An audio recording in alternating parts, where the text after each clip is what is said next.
You're listening to Matters of Engagement, a podcast examining issues at the intersection of health, healthcare, and society.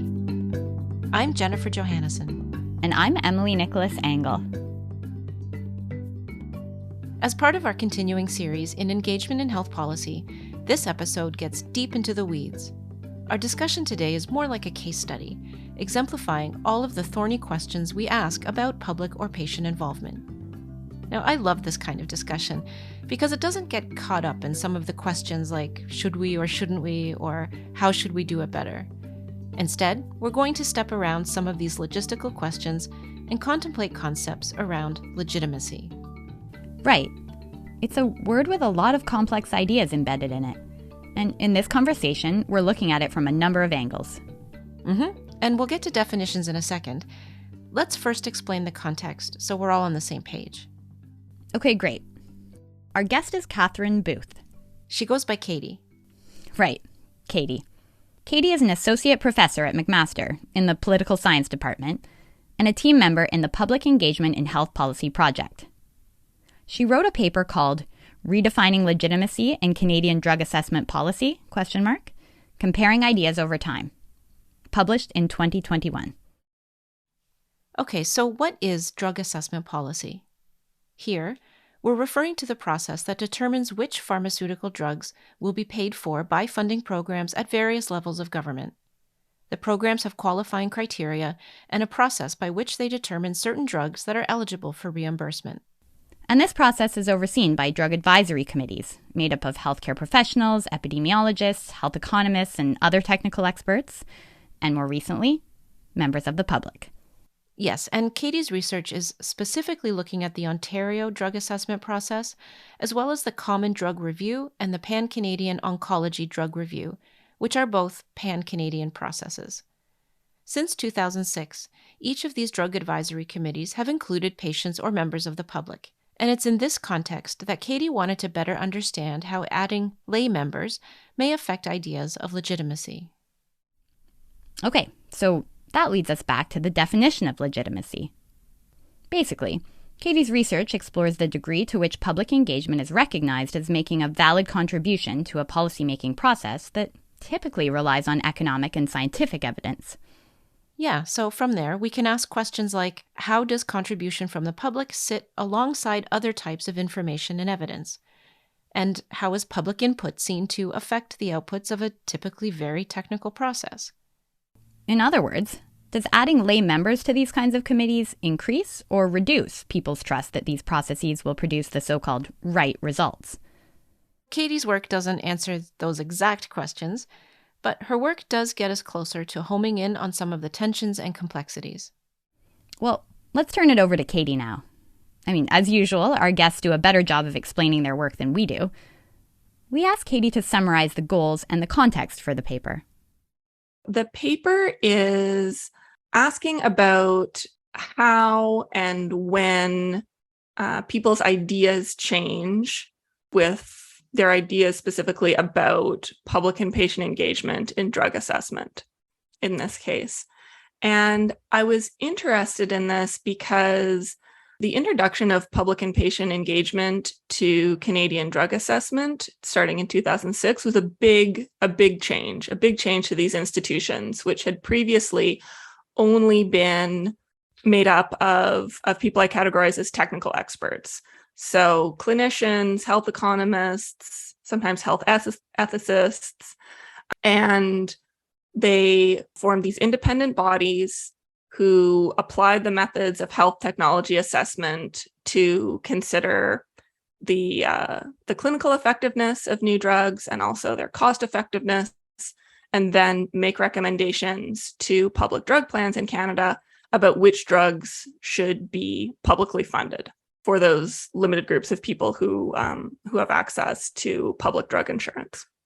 It's this kind of very technical, specialized space. And in 2006, in large part in response to pressure from patient advocacy groups and a sense that there's a democratic legitimacy problem with the way these recommendations are made, they start including patient and public members. So Katie talks more about this idea of democratic legitimacy a bit later. But essentially, she's referring to the rights of people in Canada to contribute to decisions that ultimately affect them. The two questions I had were, first of all, about the effect this had on the pre-existing technical members of the committees. And that's the focus of this article. The second question was about how patients and members of the public view these changes, that have now been in place for, 15 years-ish. So the first part of the question, though, was focused on the potentially changing ideas of these technical experts for two reasons. First of all, because the change to the drug advisory committees was not initiated by the people who made up these committees. It wasn't initiated by the people who do the drug assessments, look at this evidence, apply these methods. It came from outside the committees themselves. At the time, this must have ruffled a few feathers, not only because adding lay members may have changed the group dynamics, but because it might have challenged the very essence of why we have these kinds of expert drug committees. Katie relates these tensions to ideas about legitimacy. There's a very kind of specific, we might even say narrow idea about what constitutes legitimate evidence. When you have a process based on a Western scientific method and, standards of biomedical research, even bringing in some economics, it's still a fairly rigid set of criteria for what constitutes, quote unquote, good evidence. And in many ways, adding public and patient members and asking for information from patient groups was a challenge to those standards of, using the quotes, good scientific evidence. So yeah, no surprise that adding lay people to previously expert-only processes is a challenge to the status quo and raises questions about how to proceed. But we're not necessarily talking about overt conflict or tensions. Katie's work takes a look at how different reasons and priorities may contribute to members potentially feeling that they're not actually aligned. Even instances where everyone agrees, it seems like everyone who is involved in a particular activity agrees that public and or patient engagement is a really important part of the process, but they think it's important for different reasons, and those reasons aren't necessarily compatible. So one of Katie's avenues of exploration is to try and understand what makes public engagement legitimate. Or where does legitimacy in an engagement process come from? And once she started delving into explanations, more questions arose.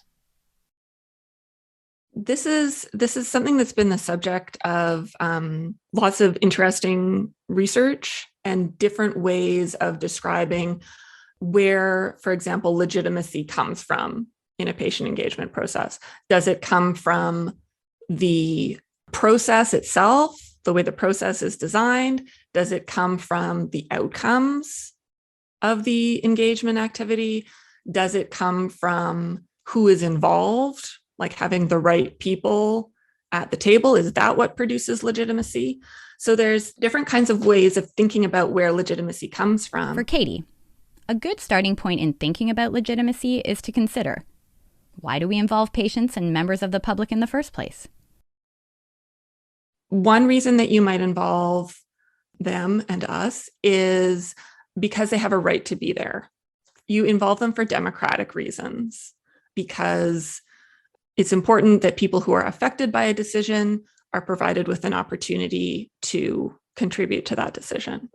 So that's one reason. And we can think of different sort of factors that would go into creating a democratically legitimate engagement process, to do with who has the opportunity to be involved, what barriers are there to participation, and how are those dealt with?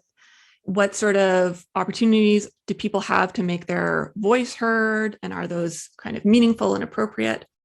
So that's one set of reasons and ways that patient engagement might contribute to the legitimacy of a health policy decision, for example. Another type of reason is we should involve patients or members of the public because they have information that we need, that we cannot get any other way, right? So when we're talking about drug assessment, for example, drug advisory committees are saying, okay, we've got information from clinical trials about how these drugs work. We've got economic assessments about what they cost relative to other drugs that do similar things. And we also need information about, do these drugs meet patients' needs, right? What kind of outcomes are patients looking for in a particular therapy? And do these drugs meet these needs? Or, how do patients' understanding and evaluation of the costs and benefits of a drug shape a committee's decision about whether it should be publicly funded, right? The drug does this thing that it's supposed to do, for example, but it causes terrible nausea. Okay, that's important information that you might not get from clinical trials. Okay, so Katie spells out a couple of different reasons for engaging patients and members of the public. And often these reasons do coexist comfortably. We hear both reasons a lot. Patients have a right to be there, and their information is useful. But as Katie mentioned, these reasons may not always be compatible or produce the same outcomes. Katie describes how sometimes these differing rationales can lead to disappointing experiences. In my work, I talk about that second type of contribution as being related to scientific legitimacy. It can be a real difficult one because often, and again, this is specifically relying on my research on drug advisory committees. Often the majority of those committees are clinicians or health economists or ethicists. And especially the clinicians, their whole professional worldview is built around a particular type of evidence, this understandings about what good evidence looks like. And the type of evidence that the committees need and receive from patient group submissions and from patient and public members of the committee don't necessarily fit neatly into that understanding of that scientific, technical understanding of what good evidence looks like. So then how do you deal with that? And that, I think, is a key place where people with a lot of goodwill and a lot of interest in making this work can still talk past one another and say, okay, well, the patient is here and that's democratic. And so we've done the thing that we need to do. And the patient might say, yes, I'm here, but I don't feel like you're taking my evidence seriously, right? Because there's this there might be this conflict between how clinicians or people with technical expertise understand evidence and the types of evidence that patients are being asked to provide. There's a sense in which being there might not be enough, democratic legitimacy might not be enough, but the scientific legitimacy part is just a real place for, I think, miscommunication if the goals and standards aren't really clearly articulated. As part of her research, Katie also interviewed representatives of patient organizations who were given an opportunity to provide written feedback to the drug advisory committees.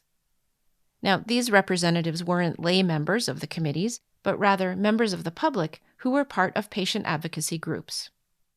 The process for submitting comments to the committees was thorough and required quite a lot of work from the patient groups to meet requirements. However, as well established as the process was, patient representatives were often frustrated by the lack of insight into how their feedback was being taken into account. This is an example of patient groups in this instance are being asked to fulfill a role related to scientific legitimacy, right? Like present us with evidence, a certain type of evidence is what we need. And so then it's a question of like, are we asking patient groups to do qualitative research on their membership? Are we asking them to gather life stories? What are we asking them to do? And so I think there's a lot of potential there for frustration, frankly. And this is in a process that has, like I said, a lot of institutional buy-in and support. And so then when we move to other processes that maybe don't have the same level of buy-in and resources and support poured onto them, then the risk of patients and organizers not talking about goals or not understanding one another's goals or not considering different forms of legitimacy, I think is even greater. So there may not be a perfect way to reconcile this tension, which is why, as Katie describes, it may be helpful to take a more nuanced approach. I don't think democratic and scientific legitimacy are necessarily mutually exclusive, but sometimes they are. Some aspects of them will be. And if there's no effort to consider the ways in which that might happen, then I think there's it's kind of setting a process up for failure. And it's also maybe not asking all aspects of a process to do everything, right? To say, are there different types of inputs that we need in order to make this decision? Are there different points in which we need feedback versus times when we need to really sit down and deliberate with patients or members of the public? And so I think just being a little more fine-grained in the way that processes are matched with goals might be helpful.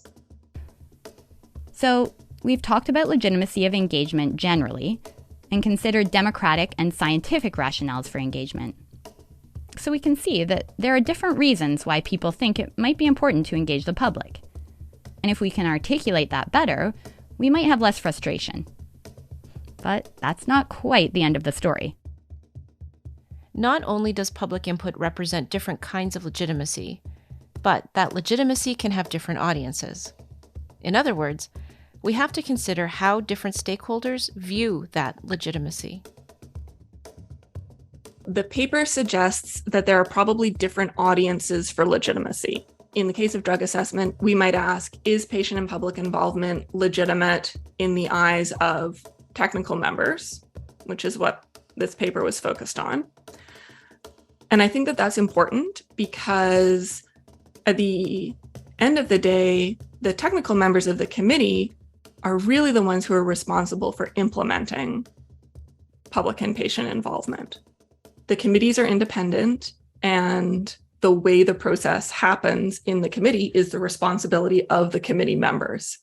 So if they don't have some understanding of patient and public involvement as a legitimate component of the process, I think that potentially limits how meaningfully it can be incorporated. Okay, so that's one audience for legitimacy. You also need legitimacy in the eyes of affected individuals, groups, and communities, because that's who public engagement is for, right? And if the process is not legitimate in their eyes, and they don't have the opportunity to understand how their input is being used and judge the acceptability of the way their input is being used, then it just becomes potentially this extractive process with trying to get better information for policy decisions out of members of the public or members of patient groups without giving them that sort of meaningful control over the process. The tricky part is the kind of legitimacy needs of these different audiences are probably going to be a little bit different. I don't think it's impossible to account for different legitimacy needs, but if you don't even understand that those needs are different, then you're not going to do it. So even though the idea to include public input didn't come from the technical committee members themselves, Katie speculates that the rationale of scientific legitimacy is gaining some traction. I think there is this kind of growing realization that the information was incomplete the information that the committees were using to assess drugs was incomplete when they didn't have access to information directly from patients, either sort of filtered and assessed by these public members or patient members, or directly in the submissions that they get from patient groups. So it's still a very messy process. Still are all sorts of questions about like, what are reasonable expectations of these patient submissions? Still questions on the technical side about, is this actually good evidence? Questions about, we're asking these under-resourced groups to potentially do qualitative research on their members, and that's problematic. But I think there's a growing realization among technical members that it is important and necessary, not just as a token, like we have to make this process look better by pointing out that there are patients on the committee, but we can make better decisions if we have this information from patients that comes to us on the committee. And as we might suspect, the lay members of the committee felt that their addition was an important step forward for including patient and public voices in the process. I didn't get to do the expanded round of interviews, but from the preliminary interviews I did, patient and public members of the committees were really, really sold on the value of being there in those rooms on those committees. But enthusiasm was less from patient groups, who still felt left out of the process. The greater difficulty was patient representatives who are on the outside of the committees who didn't have access to, the specifics of how the decisions are made or the way their information is used or like evidence that they were having an impact. I think that was a greater source of frustration. So, and therefore a greater potential legitimacy gap, because the patient representatives who put together these submissions on specific drugs that affect their condition, they don't get to talk to technical members, and hear about the impact that their information has. And, maybe in some cases that would increase the legitimacy of the process in their eyes, and sometimes maybe not, but they don't have access to the same information that I was able to get through these interviews. And I think that that's a potential. So we've talked before about engagement activities being somewhat clubby, where specially selected so-called regular people now become part of the inside circle. And as Katie describes, they're the ones most enthusiastic about being included. But for people on the outside of this process, like members of those patient groups, well, they might not have as much confidence in decisions because the process isn't transparent to them. Yeah. We generally tout how important it is to include patients and the public. But when it comes right down to it, participation is necessarily limited to a finite number of people. So the general public, people who are potentially most impacted by policy decisions, well, they may not care who's at the table if their needs aren't being met. Yep, and this is the kind of tension that Katie identifies in her work, noting that understanding the legitimacy needs of different groups is really important. Maybe not to solve everything, but to manage expectations. And I think that that's a potential moment of disconnect in reconciling these different legitimacy needs. I think legitimacy in the eyes of patients and members of the public is important for a few reasons. It's important, just because in general, I would like policymaking to meet certain democratic standards. And I don't think it can meet them fully without some types of engagement. And the other thing that I think is, again, maybe like this is a little more instrumental, but if the people who are being engaged, if the patients and the members of the public and the communities who are being engaged don't think the process is legitimate and don't, have a reasonable amount of confidence that the work that they do is to engage with these policy processes meaningful, why would they continue to do it? Eventually you have to reach sort of a point of exhaustion. And that, I think, is really detrimental to the process of a whole if people opt out of engagement because they don't think it's legitimate. So, despite the tensions and frustrations Katie uncovered in her work, she's still committed to the idea of engagement, especially when it comes to both drug and health technology assessment. In particular, she thinks that patient and public voice is essential for helping to determine what gets covered through public funding programs.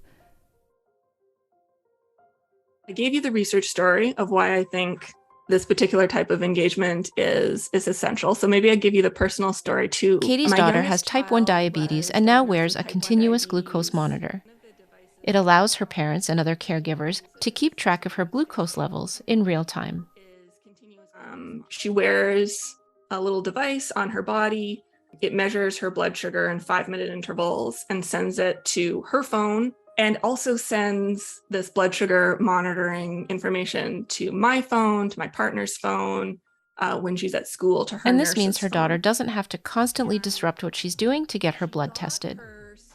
So in order to keep her safe through the night, we would wake up, we would set our alarms for kind of 3-hour intervals to get up, to wake her up, to poke her finger, to check her And blood it sugar. relieves everyone of the And we still get up at hypervigilance night. that That's comes the with nature watching of for symptoms all the diabetes time. with a little kid. The monitor But itself alerts them when her blood sugar device changes. alarms, or when she needs more insulin.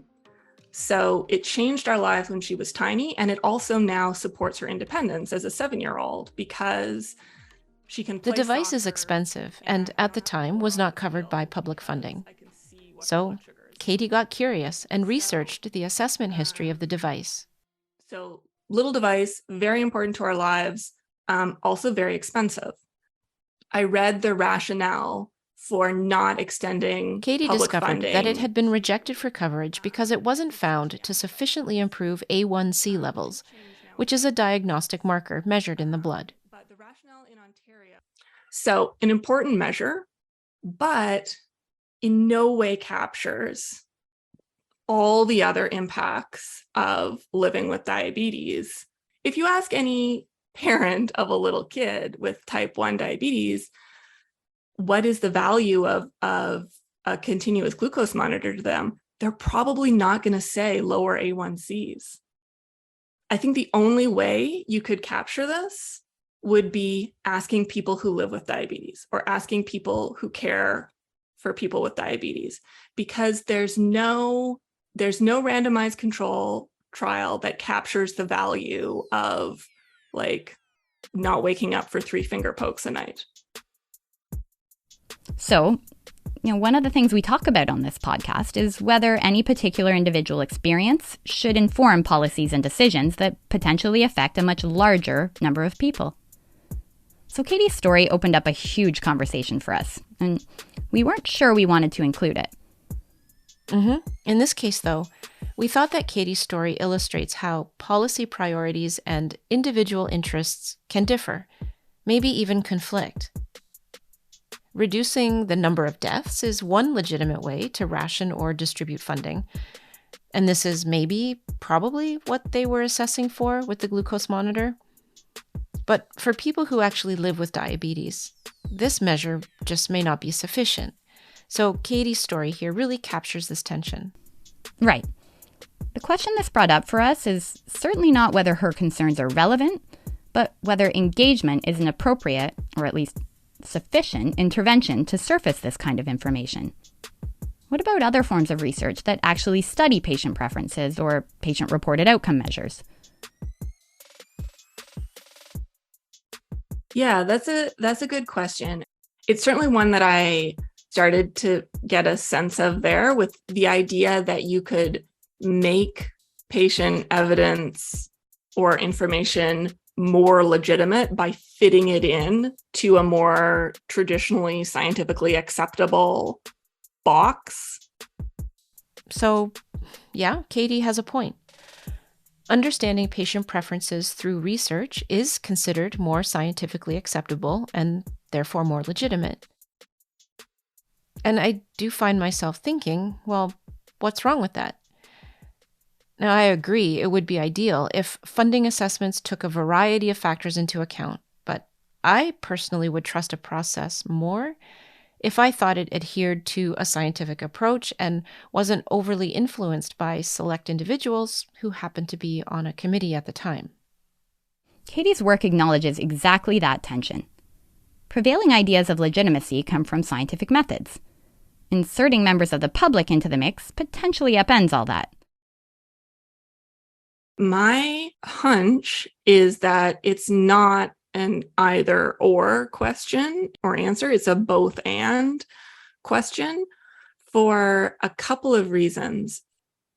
First, for sort of legitimacy reasons, in that I think people who want to contribute to health policy decisions should have some options in how they want to contribute. If they want to be part of a research team and, learning about how to collect qualitative information and express it in these social scientific methods, then they should have the opportunity to do that. And if they would like to have access to sort of a more unmediated opportunity to talk to decision makers or to influence decisions, they should have meaningful opportunities to do that too. I think the key is, and I don't think this is where either the research world or the engagement world is right now, but I think the key would be to have both those types of opportunities be accessible, to have reasonable demands on the people who want to be engaged, and to engage people with an eye to issues of equity and inclusion. So they're not, so neither one is restricted to people with certain resources of time or money or education or privilege, because I think both are valuable ways to get different kinds of information, necessary kinds of information, into the policy process. I think the process itself should be flexible enough in its understanding of legitimacy to accept information both from research that focuses on patient-reported outcomes, for example, and from hearing submissions directly from patient groups. I think that they're different avenues and they might turn up slightly different issues. Okay, so this is where it's getting a little bit murky for me. I know that Katie's thinking out loud to some extent, and there's a lot here to agree with, like doing research on patient priorities and also hearing from patient groups. The part I'm struggling with a bit is the part about patients having a right to participate in conducting research, at least to the extent that Katie's describing here. And also the idea of individuals having unmediated opportunities to influence decisions. It feels like a shortcut, or maybe a backdoor, to granting influence to only certain people. Yeah, there's plenty of potential risk here, which I think is why it's important Katie also mentioned equity and inclusion, to help ensure that influence or participation is not limited to people with certain privileges. Yeah, for sure. It's clear Katie is grappling with these questions too, and doesn't think of it as all or nothing. I think what she's talking about is having the appropriate kind of engagement at appropriate times. I think both are potentially valuable, and the way that they fit into the policymaking process at different stages. You might not have both things all the time in every instance. We asked Katie about where this work sits for her today. What's next? First of all, the work I did on drug assessment has led to a lot more questions about what legitimacy is, who it is for. I started the research project being primarily interested in how institutions change. And I'm still interested in that. But I think the framing of the types of questions that I'm asking has changed. And I think that comes into the work that I'm doing with the team that is, maybe a little bit more critical of some of our shared assumptions about what we're studying when we're studying public engagement. Like, are we trying to advise folks on the quote unquote best way to engage different groups at different times? Or are we kind of taking a step back and saying, what do existing processes of public engagement tell us about legitimacy and about power and about equity? And I won't speak for everyone on the process, on the project, certainly, but for me, how can we study them with sort of a more activist lens in saying, if what we're observing in our research are failures of legitimacy or failures of equity, how do we describe what we're seeing and sort of direct our research goals to better understanding and maybe improving them? Hi, Emily. Hey, Jen. I'm glad we had a chance to talk more about legitimacy. It's such a central theme to so many aspects of engagement. It helps explain why there's often tension around engaging patients and members of the public in scientific or technical processes. The reasons why various parties engage can be very different. We talk quite a bit about scientific and democratic rationales for engagement. What I found particularly interesting here was considering how these rationales can actually be in conflict and can lead to frustration and people feeling like their needs aren't met. I also got a sense of some of the insider-outsider issues we've talked about before. Katie's research showed that members of the public who were on the technical committees were very much bought into public participation. But for members of the public who were part of patient groups, submitting comments to the committees, well, their response wasn't as enthusiastic. And like we said, I'm not sure it mattered to them that there were lay people on the committees. They just wanted to know how their requests were going to be addressed. I mean, focusing on equity will help to promote more fair distribution. But then again, who exactly identifies as being marginalized or disadvantaged these days? It's a bit of a moving target. It gets complicated quickly. The public, by definition, is going to be very diverse and may not be aligned around common goals. The more influential political or special interest groups may get the most attention and resources. Yeah, I'm really glad that Katie described the shift in lens in their research, maybe less in thinking about how to engage, and more about looking at current engagement practices and what that tells us about our views on legitimacy and ultimately on power. Well, big thanks to Katie Boothe for thinking out loud with us and sharing her work.